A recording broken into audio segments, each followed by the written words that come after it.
श्री हनुमत कवचम्। अस्य श्री हनुमत कवच स्तोत्र महामन्त्रस्य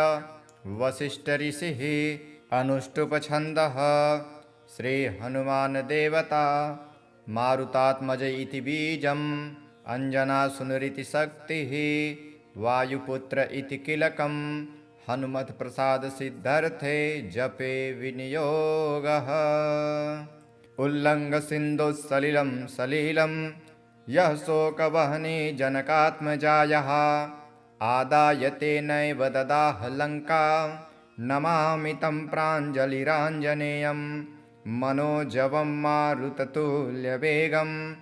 जितेन्द्रियं बुद्धिमतां वरिष्ठं वातात्मजं वानरयूथमुख्यं श्रीरामदूतं शिरसा नमामि। उद्यादित्यसङ्काशम् उदारभुजविक्रमं कन्दर्पकोटिलावण्यं सर्वविद्याविशारदं श्रीरामहृदयानन्दं भक्तकल्पमहीरुहम् अभयं वरदं दुर्भ्यां कलये मारुतात्मजं। श्रीराम राम रामेति रमे रामे मनोरमे सहस्रनाम तत्तुल्यं रामनाम वरानने। पादो वायुसुतः पातु रामदूतस्तदङ्गुलिः गुल्फो हरीश्वरः पातु जङ्घे चारणवल्लभं जानुनी मारुतिः पातु उरुपात्स्वसुरान्तकः गुह्यं वज्रतनुः पातु जघनं तु जगद्धितः आञ्जनेयः कटिं पातु नाभिं सौमित्रिजीवनः उदरं पातु भग्देहि हृदयं च महाबलः वक्षो वालायुधः पातु अस्तनो चामितविक्रमः पार्श्वो जितेन्द्रियः पातु बाहुसुग्रीवमन्त्रकृत करावक्ष जयी पातु हनुमांश्च तदङ्गुलिः पृष्ठं भविष्यद्ब्रह्मा च स्कन्धो मतिमतांवरः कण्ठं पातु कपिश्रेष्ठो मुखं रावणदर्पः वक्त्रं च वक्त्रिप्रवणो नेत्रे देवगणः स्तुतः ब्रह्मास्त्रसन्मानकरो भ्रुवो मे पातु सर्वदा कामरूपः कपोले मे फालं वज्रनखोऽवतु शिरो मे पातु सततं जानकी शोकनाशनः श्रीरामभक्तप्रवरः पातु सर्वकलेवरं मामहनि पातु सर्वज्ञः पातु रात्रौ महायशः विवस्वदन्ते वासी च सन्धयोः पातु सर्वदा ब्रह्मादिदेवता दत्त वरः पातु निरन्तरं यः इदं कवचं नित्यं पठेच्च शृणुयान्नरः दीर्घमायुरवाप्नोति बलं दृष्टिं च विन्दति पादाक्रान्ता भविष्यन्ति पठतस्तस्य शत्रवः स्थिरां सुकीर्तिमारोग्यं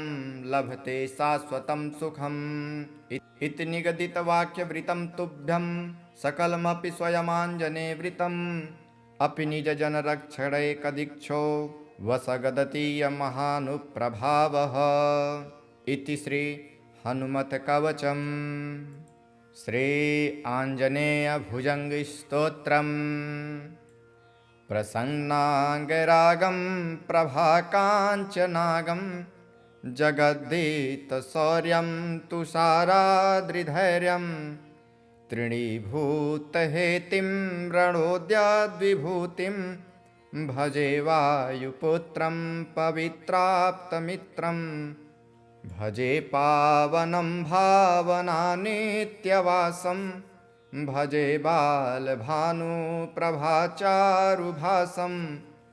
भजे चन्द्रिकाकुन्दमन्दारहासं भजे सन्ततं रामभूपालदासं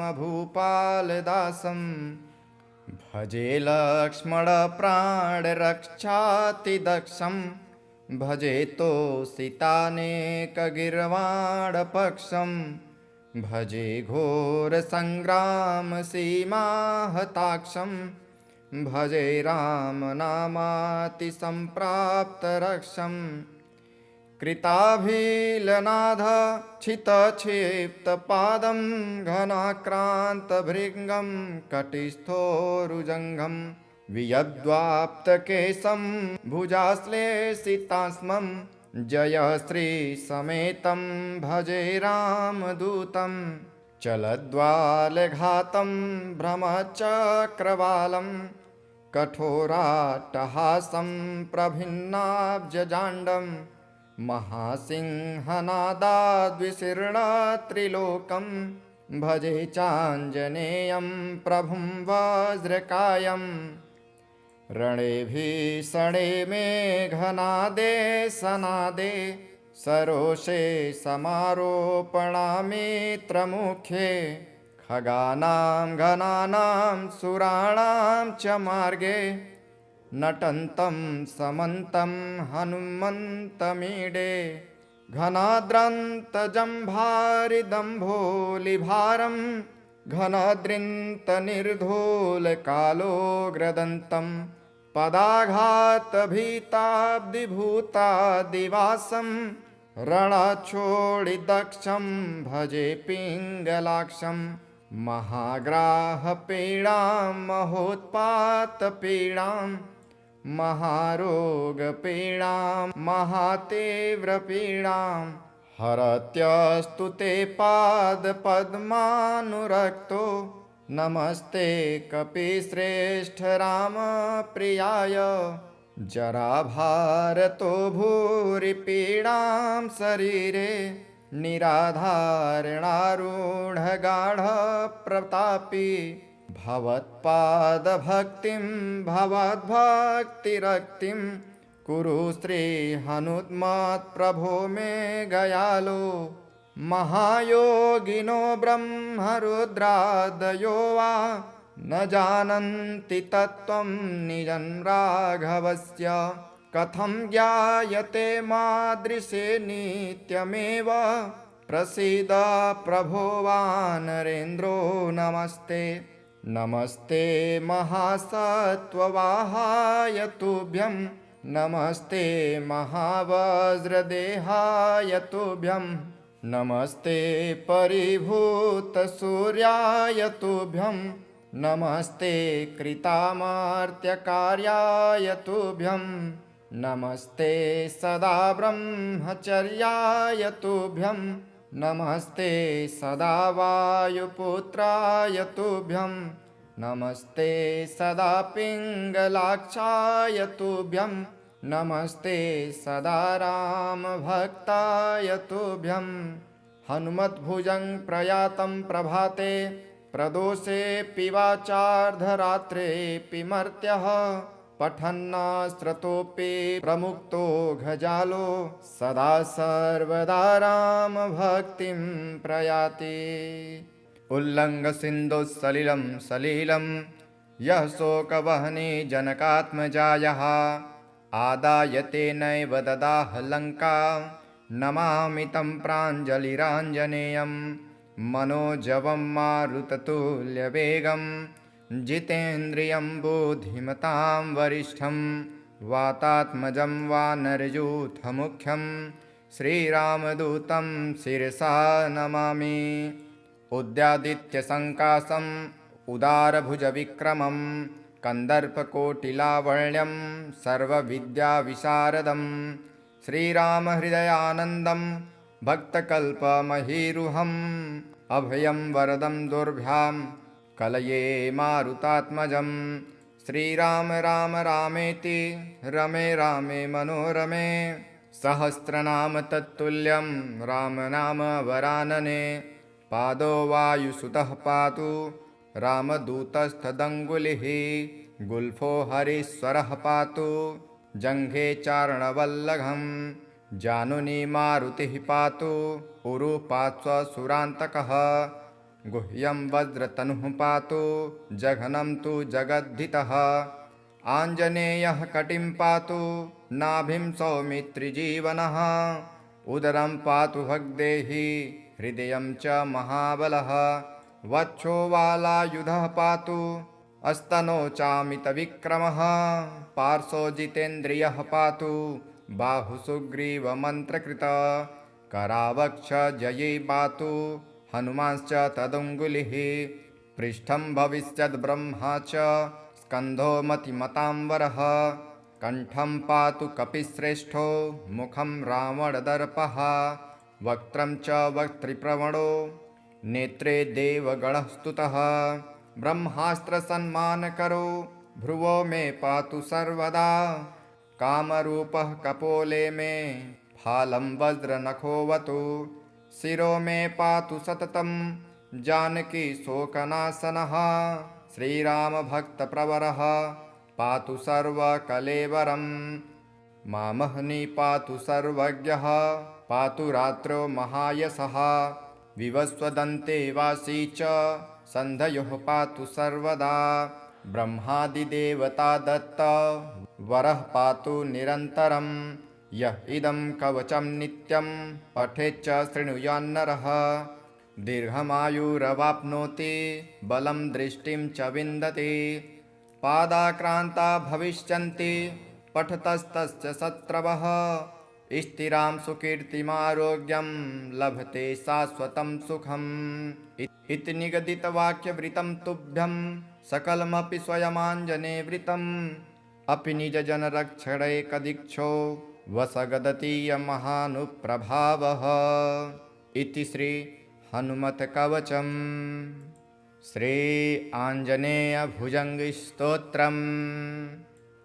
प्रसन्नाङ्गरागं प्रभाकाञ्चनागं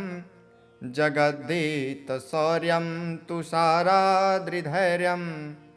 तृणीभूतहेतिं रणोद्याद्विभूतिं भजे वायुपुत्रं पवित्राप्तमित्रं भजे पावनं भावनानित्यवासं भजे बालभानुप्रभाचारुभासं भजे चन्द्रिकाकुन्दमन्दारहासं भजे सन्ततं रामभूपालदासं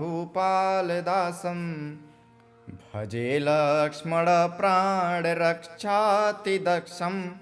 भजे तोषितानेकगीर्वाणपक्षं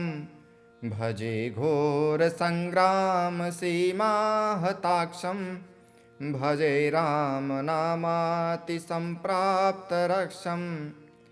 कृताभिलनाथक्षितक्षिप्तपादं घनाक्रान्तभृङ्गं कटिस्थोरुजङ्घं वियद्वाप्तकेशं भुजाश्लेषितास्मं जयश्रीसमेतं भजे रामदूतं चलद्वालघातं भ्रमचक्रवालं कठोराट्टहासं प्रभिन्नाब्जजाण्डं महासिंहनादाद्विशीर्णत्रिलोकं भजे चाञ्जनेयं प्रभुं वज्रकायम् रणे भीषणे मेघनादे सनादे सरोषे समारोपणामित्रमुखे खगानां घनानां सुराणां च मार्गे नटन्तं समन्तं हनुमन्तमीडे घनाद्रन्तजम्भारिदम्भोलिभारं घनाद्रिन्तनिर्धूलकालोग्रदन्तं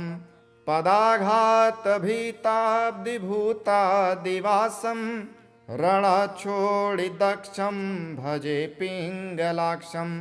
महाग्राहपीडां महोत्पातपीडां महारोगपीडां महातीव्रपीडां हरत्यस्तु ते पादपद्मानुरक्तो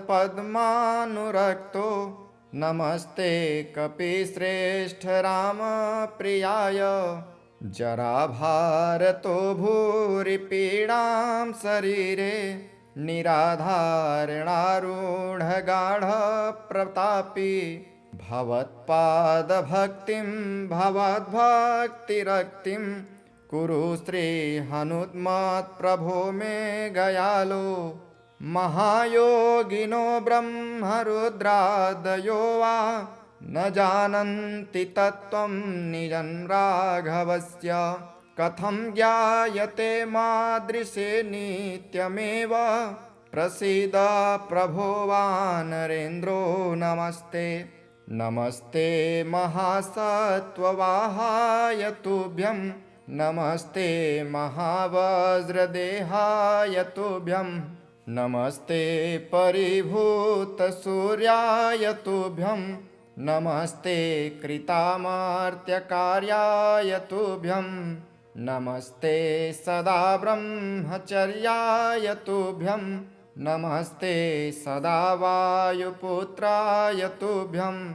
नमस्ते सदा पिङ्गलाक्षाय तुभ्यं नमस्ते सदा रामभक्ताय तुभ्यं हनुमद्भुजं प्रयातं प्रभाते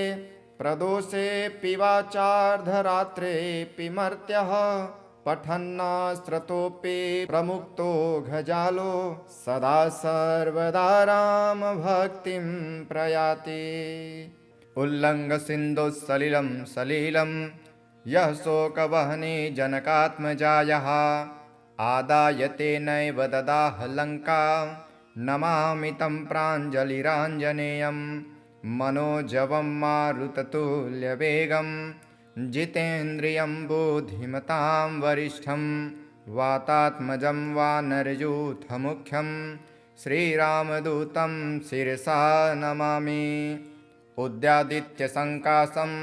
उदारभुजविक्रमं कन्दर्पकोटिलावण्यं सर्वविद्याविशारदं श्रीरामहृदयानन्दं भक्तकल्पमहीरुहम् अभयं वरदं दुर्भ्यां कलये मारुतात्मजं श्रीराम राम रामेति रमे रामे मनोरमे सहस्रनाम तत्तुल्यं रामनाम वरानने पादो वायुसुतः पातु रामदूतस्तदङ्गुलिः गुल्फो हरीश्वरः पातु जङ्घे चारणवल्लभं जानुनी मारुतिः पातु उरु पार्श्वसुरान्तकः गुह्यं वज्रतनुः पातु जघनं तु जगद्धितः आञ्जनेयः कटिं पातु नाभिं सौमित्रिजीवनः उदरं पातु भग्देहि हृदयं च महाबलः वक्षो वालायुधः पातु अस्तनो चामितविक्रमः पार्श्वो जितेन्द्रियः पातु बाहुसुग्रीवमन्त्रकृत करावक्ष जयी पातु हनुमांश्च तदङ्गुलिः पृष्ठं भविष्यद्ब्रह्मा च स्कन्धो मतिमताम्बरः कण्ठं पातु कपिश्रेष्ठो मुखं रावणदर्पः वक्त्रं च वक्त्रिप्रवणो नेत्रे देवगणः स्तुतः ब्रह्मास्त्रसन्मानकरो भ्रुवो मे पातु सर्वदा कामरूपः कपोले मे फालं वज्रनखोऽवतु शिरो मे पातु सततं जानकी शोकनाशनः श्रीरामभक्तप्रवरः पातु सर्वकलेवरं मामहनि पातु सर्वज्ञः पातु रात्रौ महायशः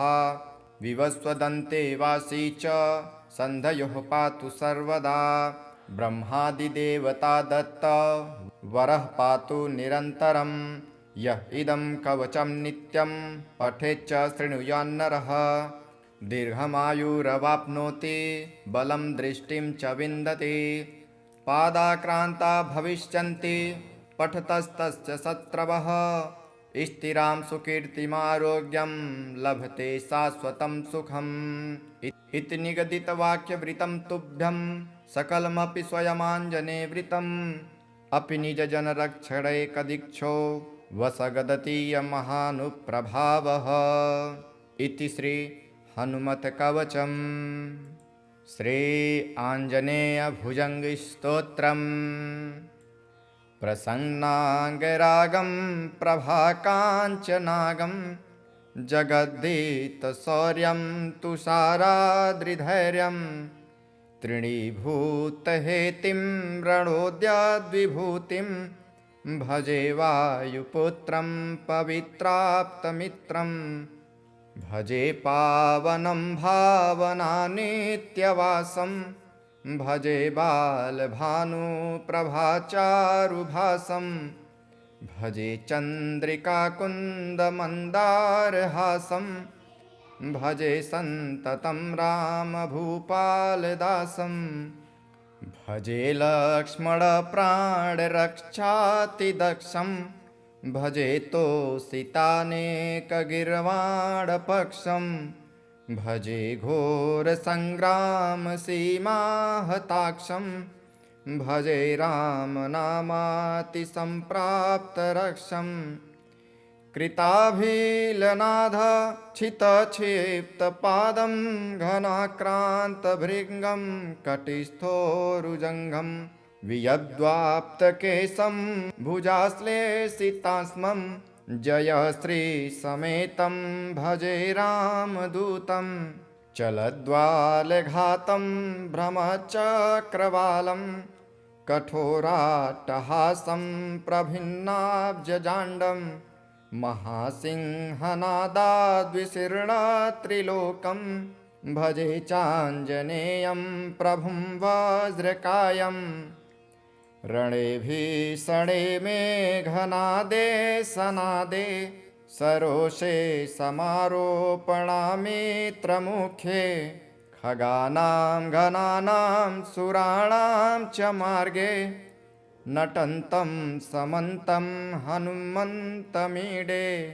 घनाद्रन्तजम्भारिदम्भोलिभारं घनद्रिन्तनिर्धूलकालोग्रदन्तं पदाघातभीताब्धिभूतादिवासं रणक्षोणिदक्षं भजे पिङ्गलाक्षं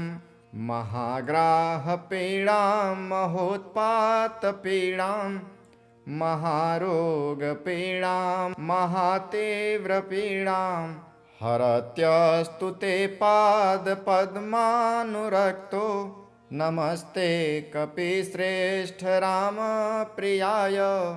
जराभारतो भूरिपीडां शरीरे निराधारणारूढगाढप्रतापी भवत्पादभक्तिं भवद्भक्तिरक्तिं कुरु श्रीहनुमत्प्रभो मे गयालो महायोगिनो ब्रह्मरुद्रादयो वा न जानन्ति तत्त्वं निजं राघवस्य कथं ज्ञायते मादृशे नित्यमेव प्रसीद प्रभो वानरेन्द्रो नमस्ते नमस्ते महासत्त्ववाहाय तुभ्यं नमस्ते महावज्रदेहाय तुभ्यं नमस्ते परिभूतसूर्याय तुभ्यं नमस्ते कृतामर्त्यकार्याय तुभ्यं नमस्ते सदा ब्रह्मचर्याय तुभ्यं नमस्ते सदा वायुपुत्राय तुभ्यं नमस्ते सदा पिङ्गलाक्षाय तुभ्यं नमस्ते सदा रामभक्ताय तुभ्यं हनुमद्भुजं प्रयातं प्रभाते प्रदोषेऽपि वाचार्धरात्रेऽपि मर्त्यः पठन्नास्त्रतोऽपि प्रमुक्तो घजालो सदा सर्वदा रामभक्तिं प्रयाति उल्लङ्घसिन्धुसलिलं सलिलं यः शोकवहने जनकात्मजायः आदायते नैव ददाह लङ्का नमामि तं प्राञ्जलिराञ्जनेयं मनोजवं मारुततुल्यवेगं जितेन्द्रियं बुद्धिमतां वरिष्ठं वातात्मजं वानरयूथमुख्यं श्रीरामदूतं शिरसा नमामि उद्यादित्यसङ्कासम् उदारभुजविक्रमं कन्दर्पकोटिलावण्यं सर्वविद्याविशारदं श्रीरामहृदयानन्दं भक्तकल्पमहीरुहम् अभयं वरदं दुर्भ्यां कलये मारुतात्मजं श्रीराम राम रामेति रमे रामे मनोरमे सहस्रनाम तत्तुल्यं रामनाम वरानने पादो वायुसुतः पातु रामदूतस्थदङ्गुलिः गुल्फो हरीश्वरः पातु जङ्घे चारणवल्लभं जानुनि मारुतिः पातु उरुपात्स्वसुरान्तकः गुह्यं वज्रतनुः पातु जघनं तु जगद्धितः आञ्जनेयः कटिं पातु नाभिं सौमित्रिजीवनः उदरं पातु भग्देहि हृदयं च महाबलः वक्षो वालायुधः पातु अस्तनो चामितविक्रमः पार्श्वो जितेन्द्रियः पातु बाहुसुग्रीवमन्त्रकृत करावक्ष जये पातु हनुमांश्च तदङ्गुलिः पृष्ठं भविष्यद्ब्रह्मा च स्कन्धो मतिमताम्बरः कण्ठं पातु कपिश्रेष्ठो मुखं रावणदर्पः वक्त्रं च वक्त्रिप्रवणो नेत्रे देवगणः स्तुतः ब्रह्मास्त्रसन्मानकरो भ्रुवो मे पातु सर्वदा कामरूपः कपोले मे फालं वज्रनखोऽवतु शिरो मे पातु सततं जानकी शोकनाशनः श्रीरामभक्तप्रवरः पातु सर्वकलेवरं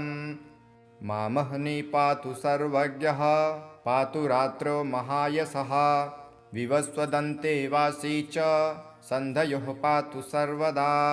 ब्रह्मादिदेवता दत्त वरः पातु निरन्तरं यः इदं कवचं नित्यं पठेच्च शृणुयान्नरः दीर्घमायुरवाप्नोति बलं दृष्टिं च विन्दति पादाक्रान्ता भविष्यन्ति पठतस्तस्य शत्रवः स्थिरां सुकीर्तिमारोग्यं लभते शाश्वतं सुखम् इति निगदितवाक्यवृतं तुभ्यं सकलमपि स्वयमाञ्जनेवृतम् अपि निजजनरक्षणैकदीक्षो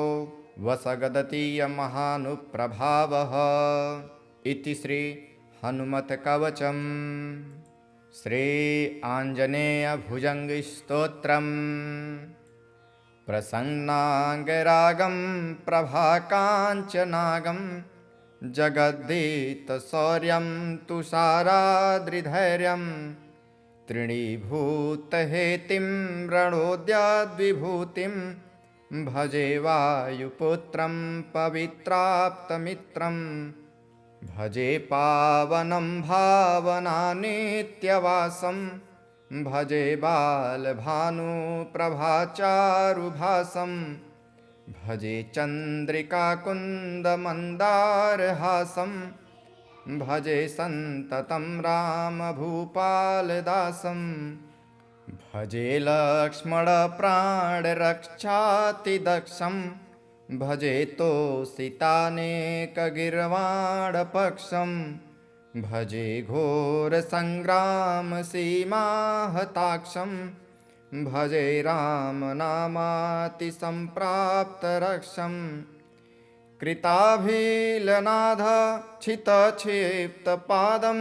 घनाक्रान्तभृङ्गं कटिस्थोरुजङ्घं वियद्वाप्तकेशं भुजाश्लेषितास्मं जयश्रीसमेतं भजे रामदूतं चलद्वालघातं भ्रमचक्रवालं कठोराट्टहासं प्रभिन्नाब्जजाण्डं महासिंहनादाद्विशीर्णत्रिलोकं भजे चाञ्जनेयं प्रभुं वज्रकायम् रणे भीषणे मेघनादे सनादे सरोषे समारोपणामित्रमुखे खगानां घनानां सुराणां च मार्गे नटन्तं समन्तं हनुमन्तमीडे घनाद्रन्तजम्भारिदम्भोलिभारं घनाद्रिन्तनिर्धूलकालोग्रदन्तं पदाघातभीताब्धिभूतादिवासं रणक्षोडिदक्षं भजे पिङ्गलाक्षं महाग्राहपीडां महोत्पातपीडां महारोगपीडां महातीव्रपीडां हरत्यस्तु ते पादपद्मानुरक्तो नमस्ते कपिश्रेष्ठ रामप्रियाय जराभारतो भूरिपीडां शरीरे निराधारणारूढगाढप्रतापी भवत्पादभक्तिं भवद्भक्तिरक्तिं कुरु श्रीहनुमत्प्रभो मे गयालो। महायोगिनो ब्रह्मरुद्रादयो वा न जानन्ति तत्त्वं निजं राघवस्य। कथं ज्ञायते मादृशे नित्यमेव प्रसीद प्रभो वानरेन्द्रो नमस्ते। नमस्ते महासत्त्ववाहाय तुभ्यं नमस्ते महावज्रदेहाय तुभ्यं नमस्ते परिभूतसूर्याय तुभ्यं नमस्ते कृतामर्त्यकार्याय तुभ्यं नमस्ते सदा ब्रह्मचर्याय तुभ्यं नमस्ते सदा वायुपुत्राय तुभ्यं नमस्ते सदा पिङ्गलाक्षाय तुभ्यं नमस्ते सदा रामभक्ताय तुभ्यं। हनुमद्भुजं प्रयातं प्रभाते प्रदोषेऽपि वाचार्धरात्रेऽपि मर्त्यः पठन्नास्त्रतोऽपि प्रमुक्तो घजालो सदा सर्वदा रामभक्तिं प्रयाति। उल्लङ्घसिन्धुसलिलं सलिलं यः शोकवहने जनकात्मजायः आदायते नैव ददाह लङ्का नमामि तं प्राञ्जलिराञ्जनेयं मनोजवं मारुततुल्यवेगं जितेन्द्रियं बुद्धिमतां वरिष्ठं वातात्मजं वानरयूथमुख्यं श्रीरामदूतं शिरसा नमामि। उद्यादित्यसङ्कासम् उदारभुजविक्रमं कन्दर्पकोटिलावण्यं सर्वविद्याविशारदं श्रीरामहृदयानन्दं भक्तकल्पमहीरुहम् अभयं वरदं दुर्भ्यां कलये मारुतात्मजं। श्रीराम राम रामेति रमे रामे मनोरमे सहस्रनाम तत्तुल्यं रामनाम वरानने। पादो वायुसुतः पातु रामदूतस्तदङ्गुलिः गुल्फो हरीश्वरः पातु जङ्घे चारणवल्लभं। जानुनी मारुतिः पातु उरुपात्स्वसुरान्तकः गुह्यं वज्रतनुः पातु जघनं तु जगद्धितः। आञ्जनेयः कटिं पातु नाभिं सौमित्रिजीवनः उदरं पातु भग्देहि हृदयं च महाबलः। वक्षो वालायुधः पातु अस्तनो चामितविक्रमः पार्श्वो जितेन्द्रियः पातु बाहुसुग्रीवमन्त्रकृत। करावक्ष जयी पातु हनुमांश्च तदङ्गुलिः पृष्ठं भविष्यद्ब्रह्मा च स्कन्धो मतिमताम्बरः। कण्ठं पातु कपिश्रेष्ठो मुखं रावणदर्पः वक्त्रं च वक्त्रिप्रवणो नेत्रे देवगणः स्तुतः। ब्रह्मास्त्रसन्मानकरो भ्रुवो मे पातु सर्वदा कामरूपः कपोले मे फालं वज्रनखोऽवतु। शिरो मे पातु सततं जानकी शोकनाशनः श्रीरामभक्तप्रवरः पातु सर्वकलेवरं। मामहनि पातु सर्वज्ञः पातु रात्रौ महायशः विवस्वदन्ते वासी च सन्धयोः पातु सर्वदा। ब्रह्मादिदेवता दत्त वरः पातु निरन्तरं यः इदं कवचं नित्यं पठेच्च शृणुयान्नरः। दीर्घमायुरवाप्नोति बलं दृष्टिं च विन्दति पादाक्रान्ता भविष्यन्ति पठतस्तस्य शत्रवः। स्थिरां सुकीर्तिमारोग्यं लभते शाश्वतं सुखम् इति निगदितवाक्यवृतं तुभ्यं सकलमपि स्वयमाञ्जनेवृतम् अपि निजजनरक्षणैकदीक्षो वसगदतीयमहानुप्रभावः इति श्री हनुमत्कवचम्। श्री आञ्जनेयभुजङ्गस्तोत्रम्। प्रसन्नाङ्गरागं प्रभाकाञ्चनागं जगद्धीतशौर्यं तुषाराद्रिधैर्यं तृणीभूतहेतिं रणोद्याद्विभूतिं भजे वायुपुत्रं पवित्राप्तमित्रं भजे पावनं भावनानित्यवासं भजे बालभानुप्रभाचारुभासं भजे चन्द्रिकाकुन्दमन्दारहासं भजे सन्ततं रामभूपालदासं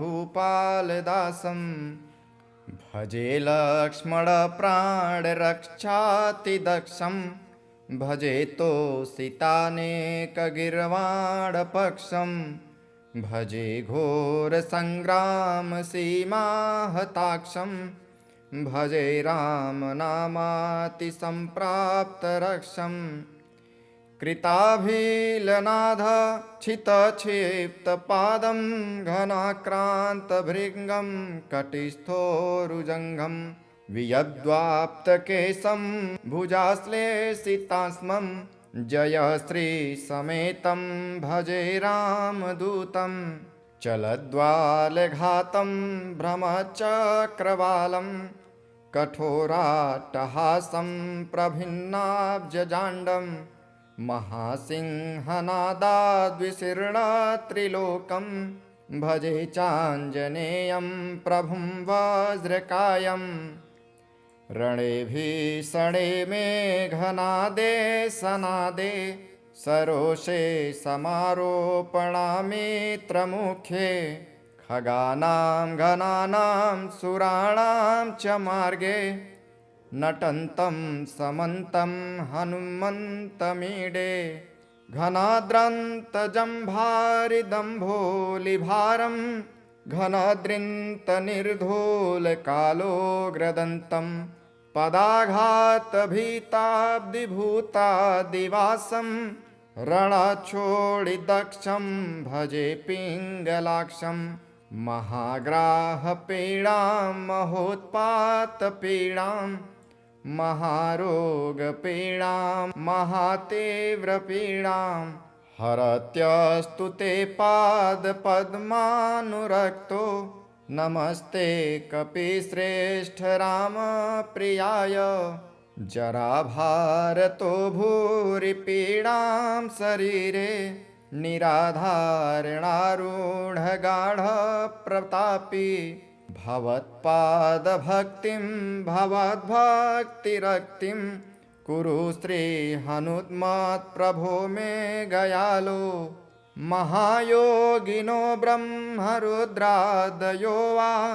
न जानन्ति तत्त्वं निजं राघवस्य कथं ज्ञायते मादृशे नित्यमेव प्रसीद प्रभो वानरेन्द्रो नमस्ते नमस्ते महासत्त्ववाहाय तुभ्यं नमस्ते महावज्रदेहाय तुभ्यं नमस्ते परिभूतसूर्याय तुभ्यं नमस्ते कृतामर्त्यकार्याय तुभ्यं नमस्ते सदा ब्रह्मचर्याय तुभ्यं नमस्ते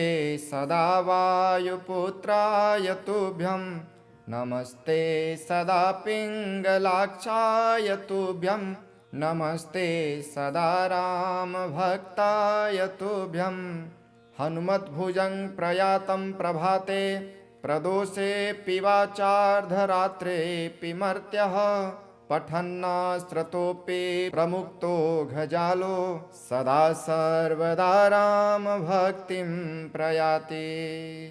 उल्लङ्घसिन्धुसलिलं सलिलं यः शोकवहने जनकात्मजायः आदायते नैव ददाह लङ्का नमामि तं प्राञ्जलिराञ्जनेयं मनोजवं मारुततुल्यवेगं जितेन्द्रियं बुद्धिमतां वरिष्ठं वातात्मजं वानरयूथमुख्यं श्रीरामदूतं शिरसा नमामि उद्यादित्यसङ्कासम् उदारभुजविक्रमं कन्दर्पकोटिलावण्यं सर्वविद्याविशारदं श्रीरामहृदयानन्दं भक्तकल्पमहीरुहम् अभयं वरदं दुर्भ्यां कलये मारुतात्मजं श्रीराम राम रामेति रमे रामे मनोरमे सहस्रनाम तत्तुल्यं रामनाम वरानने पादो वायुसुतः पातु रामदूतस्तदङ्गुलिः गुल्फो हरीश्वरः पातु जङ्घे चारणवल्लभं जानुनी मारुतिः पातु उरुपात्स्वसुरान्तकः गुह्यं वज्रतनुः पातु जघनं तु जगद्धितः आञ्जनेयः कटिं पातु नाभिं सौमित्रिजीवनः उदरं पातु भग्देहि हृदयं च महाबलः वक्षो वालायुधः पातु अस्तनो चामितविक्रमः पार्श्वो जितेन्द्रियः पातु बाहुसुग्रीवमन्त्रकृत करावक्ष जयी पातु हनुमांश्च तदङ्गुलिः पृष्ठं भविष्यद्ब्रह्मा च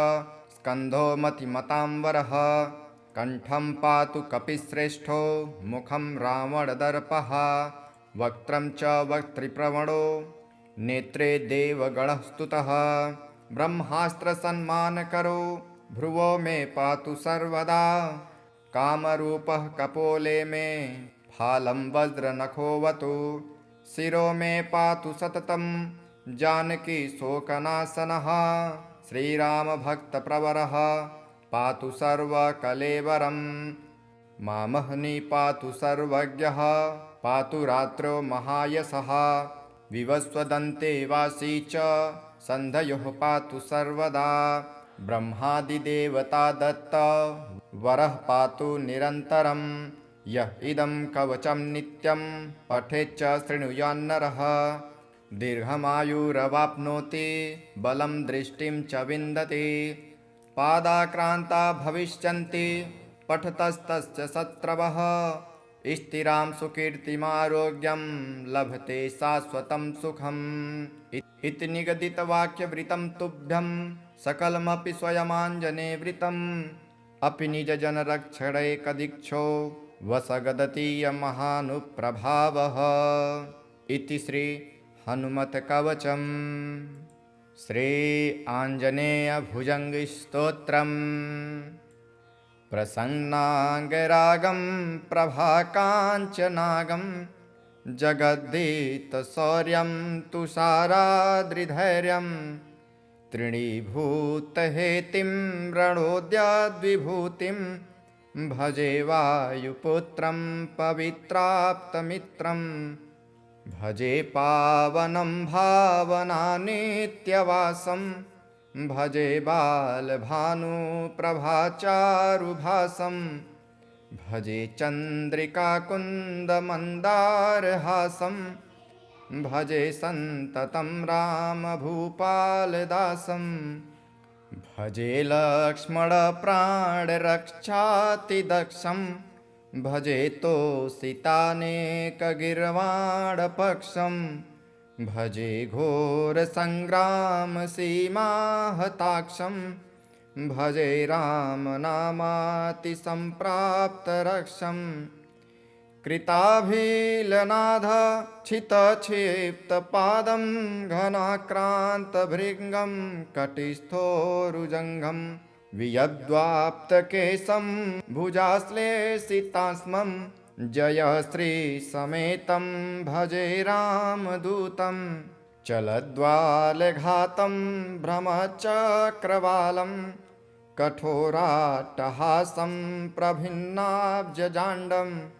महासिंहनादाद्विशीर्णत्रिलोकं भजे चाञ्जनेयं प्रभुं वज्रकायम्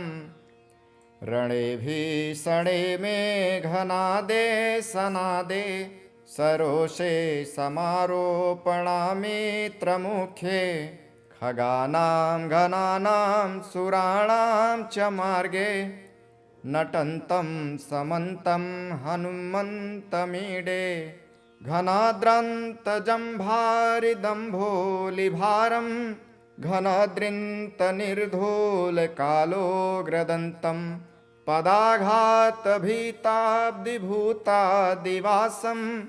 रणक्षोणिदक्षं भजे पिङ्गलाक्षं महाग्राहपीडां महोत्पातपीडां महारोगपीडां महातीव्रपीडां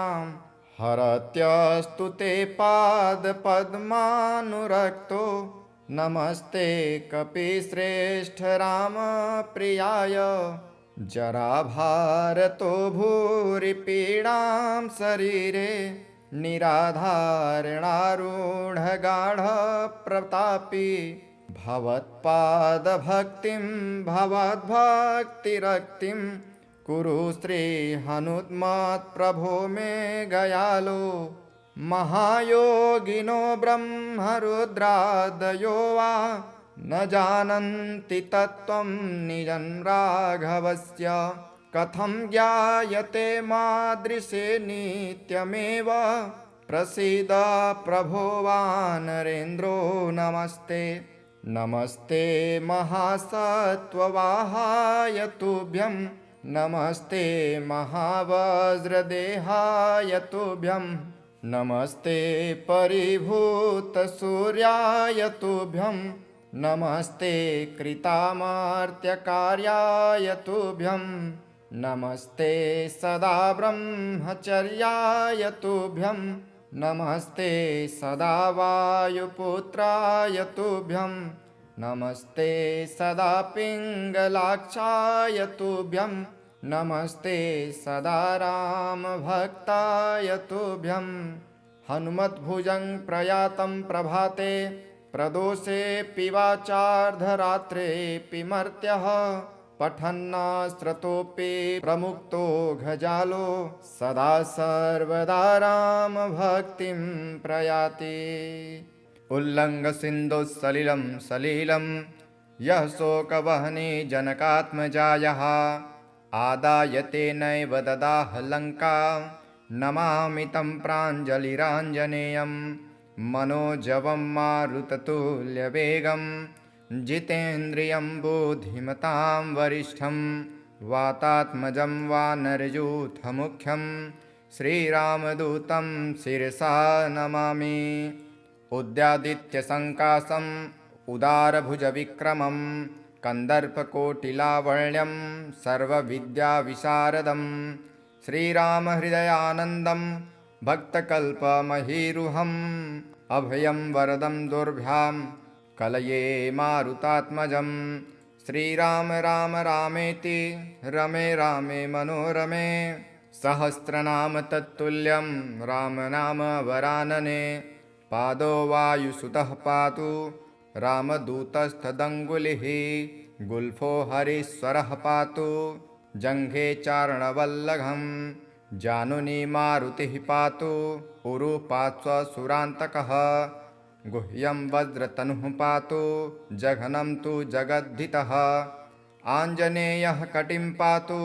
नाभिं सौमित्रिजीवनः उदरं पातु भग्देहि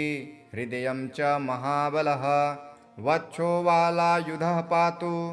अस्तनो चामितविक्रमः पार्श्वो जितेन्द्रियः पातु बाहुसुग्रीवमन्त्रकृत करावक्ष जयी पातु हनुमांश्च तदङ्गुलिः पृष्ठं भविष्यद्ब्रह्मा च स्कन्धो मतिमताम्बरः कण्ठं पातु कपिश्रेष्ठो मुखं रावणदर्पः वक्त्रं च वक्त्रिप्रवणो नेत्रे देवगणः स्तुतः ब्रह्मास्त्रसन्मानकरो भ्रुवो मे पातु सर्वदा कामरूपः कपोले मे फालं वज्रनखोऽवतु शिरो मे पातु सततं जानकी शोकनाशनः श्रीरामभक्तप्रवरः पातु सर्वकलेवरं मामहनि पातु सर्वज्ञः पातु रात्रौ महायशः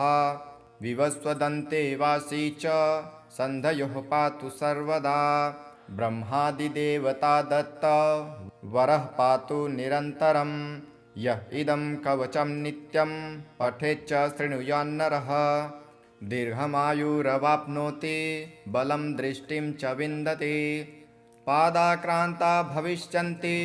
पठतस्तस्य शत्रवः स्थिरां सुकीर्तिमारोग्यं लभते शाश्वतं सुखम् इति निगदितवाक्यवृतं तुभ्यं सकलमपि स्वयमाञ्जने वृतम् अपि निजजनरक्षणैकदीक्षो वसगदतीयमहानुप्रभावः इति श्री हनुमत्कवचम्। श्री आञ्जनेयभुजङ्गस्तोत्रम्।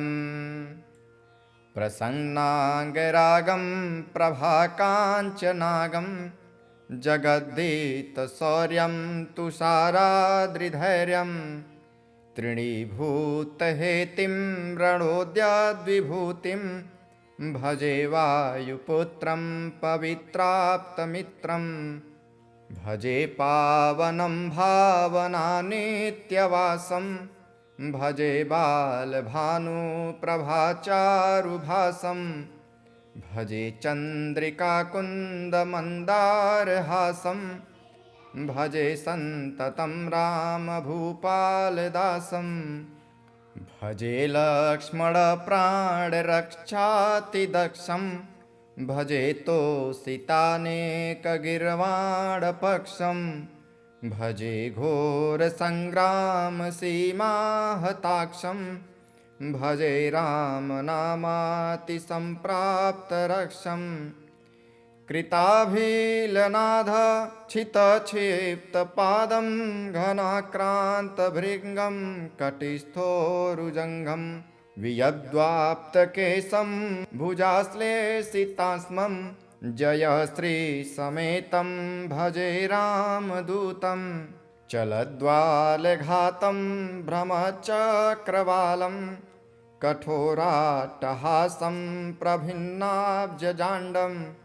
महासिंहनादाद्विशीर्णत्रिलोकं भजे चाञ्जनेयं प्रभुं वज्रकायं रणे भीषणे मेघनादे सनादे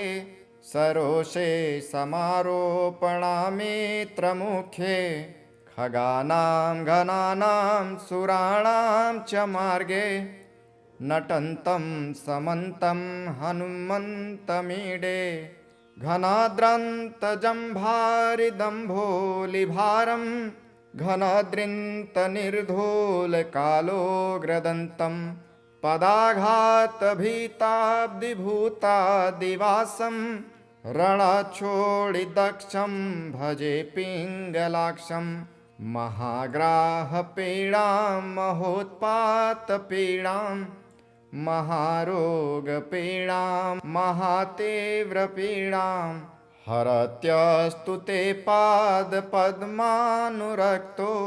नमस्ते कपिश्रेष्ठ रामप्रियाय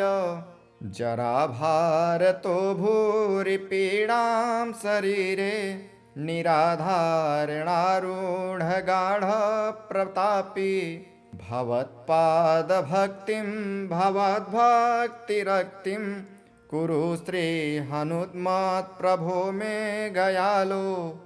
महायोगिनो ब्रह्मरुद्रादयो वा न जानन्ति तत्त्वं निजं राघवस्य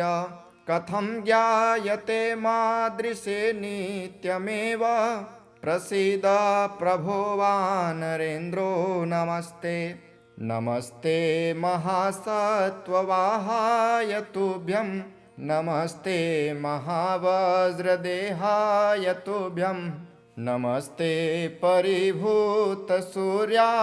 तुभ्यं नमस्ते कृतामर्त्यकार्याय तुभ्यं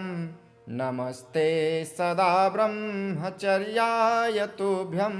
नमस्ते सदा वायुपुत्राय तुभ्यं नमस्ते सदा पिङ्गलाक्षाय तुभ्यं नमस्ते सदा रामभक्ताय तुभ्यं हनुमद्भुजं प्रयातं प्रभाते प्रदोषेऽपि वाचार्धरात्रेऽपि मर्त्यः पठन्नास्त्रतोऽपि प्रमुक्तो घजालो सदा सर्वदा रामभक्तिं प्रयाति इति श्रीमदाञ्जनेय भुजङ्गप्रयाति स्तोत्रम्।